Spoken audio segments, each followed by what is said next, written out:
हर हर महादेव। आज आप सुनेंगे सोमवार की व्रत कथा। देवों के देव महादेव बहुत ही भोले भाले माने जाते हैं, इसीलिए उनका एक नाम भोलेनाथ भी है। पौराणिक मान्यताओं के अनुसार भगवान शिव को प्रसन्न करने के लिए किसी भी तरह के खास विशेष पूजा की आवश्यकता नहीं होती, क्योंकि कहा जाता है कि वह तो भोले भंडारी हैं। भक्तों के मन से की गई क्षणिक मात्र की भक्ति से ही वह प्रसन्न हो जाते हैं। अगर आप भी शिव भक्ति और कृपा पाना चाहते हैं तो सोमवार का व्रत अवश्य करें। इस कथा को श्रद्धा भाव से अवश्य सुनें और जो भी सोमवार का व्रत रखते हैं उन्हें ये वीडियो जरूर शेयर करें। आइए सुनते हैं सोमवार की व्रत कथा। एक बार किसी नगर में एक साहूकार था। उसके घर में धन की कोई कमी नहीं थी, लेकिन कोई संतान न होने के कारण वह बहुत दुखी रहता था। संतान प्राप्ति के लिए वह हर सोमवार को व्रत रखता था और पूरी श्रद्धा के साथ शिव मंदिर जाकर भगवान शिव और माता पार्वती की पूजा करता था। उसकी भक्ति देखकर एक दिन माँ पार्वती प्रसन्न होकर भगवान शिव से साहूकार की मनोकामना पूर्ण करने का निवेदन किया। पार्वती जी के आग्रह पर भगवान शिव ने कहा, हे पार्वती, इस संसार में हर प्राणी को उनके कर्मों का फल मिलता है। जिसके भाग्य में जो होता है उसे वह भोगना ही पड़ता है। लेकिन पार्वती जी ने साहूकार की भक्ति को देखकर उनकी मनोकामना पूर्ण करने की इच्छा व्यक्त की। माता पार्वती के आग्रह पर शिव जी ने साहूकार को पुत्र प्राप्ति का वरदान दे दिया, लेकिन उन्होंने बताया कि यह बालक 12 वर्ष तक ही जिएगा। माता पार्वती और भगवान शिव की बातचीत को साहूकार सुन रहा था, इसीलिए उसे न तो इस बात की खुशी थी और न ही कोई दुख। वह पहले की तरह भगवान शिव की पूजा करता रहता। कुछ समय के बाद साहूकार की पत्नी ने एक पुत्र को जन्म दिया। जब वह बालक 11 वर्ष का हो गया तो उसे पढ़ने के लिए काशी भेज दिया गया। साहूकार ने पुत्र के मामा को बुलवाकर उसे बहुत सारा धन देते हुए कहा, तुम इस बालक को काशी विद्या अध्ययन के लिए लेकर जाओ। तुम लोग रास्ते में यज्ञ कराते जाना और ब्राह्मणों को भोजन दक्षिणा कराते जाना।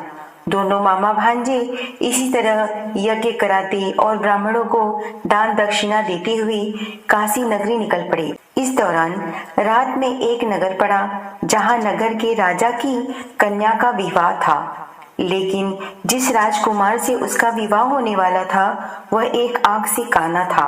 राजकुमार के पिता ने अपने पुत्र के काना होने की बात को छुपाने के लिए सोचा, क्यों न उनसे साहूकार के पुत्र को दूल्हा बनाकर राजकुमारी से विवाह करा दूं। विवाह के बाद इनको धन देकर विदा कर दूंगा और राजकुमारी को अपने घर ले जाऊंगा। लड़के को दूल्हे के वस्त्र पहनाकर राजकुमारी से विवाह करा दिया गया। साहूकार का पुत्र ईमानदार था, उसे यह बात अच्छी नहीं लगी, इसीलिए उसने अवसर पाकर राजकुमारी के दुपट्टे पर लिख दिया, तुम्हारा विवाह मेरे साथ हुआ है, लेकिन जिस राजकुमार के साथ तुम्हें भेजा जाएगा वह एक आंख का काना है।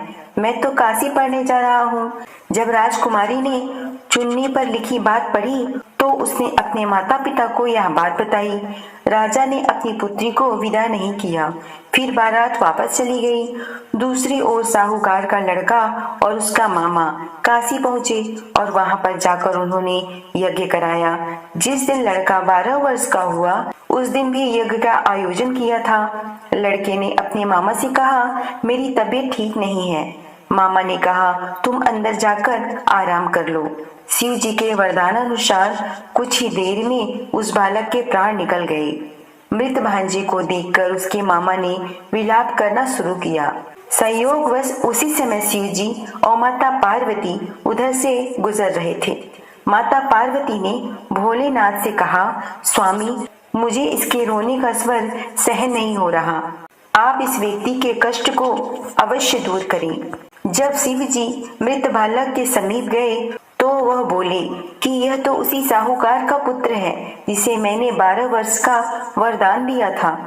अब इसकी आयु पूरी हो चुकी है। लेकिन मातृ भाव से विभोर होकर माता पार्वती ने कहा, हे भोलेनाथ, आप इस बालक को और आयु देने की कृपा करें। अन्यथा इसके वियोग में इसके माता पिता भी तड़प तड़प कर मर जाएंगे।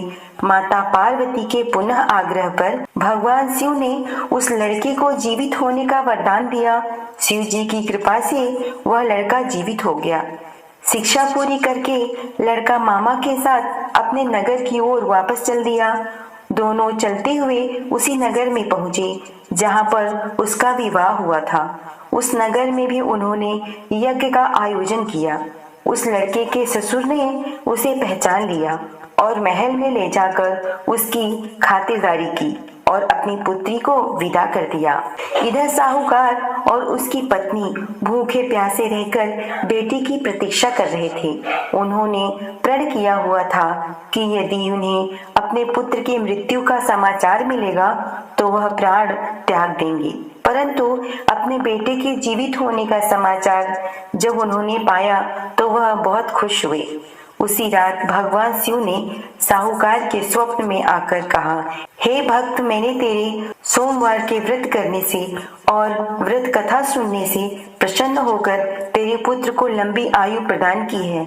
इसी प्रकार जो कोई सोमवार व्रत रखता है या फिर कथा सुनता है या पढ़ता है, उसके सभी दुख दूर हो जाते हैं और मनोकामनाएं पूर्ण हो जाती हैं। हे शिव शंकर, जैसे आपने व्यापारी के लड़के को जीवन दान दिया, वैसे ही सब पे कृपा करना।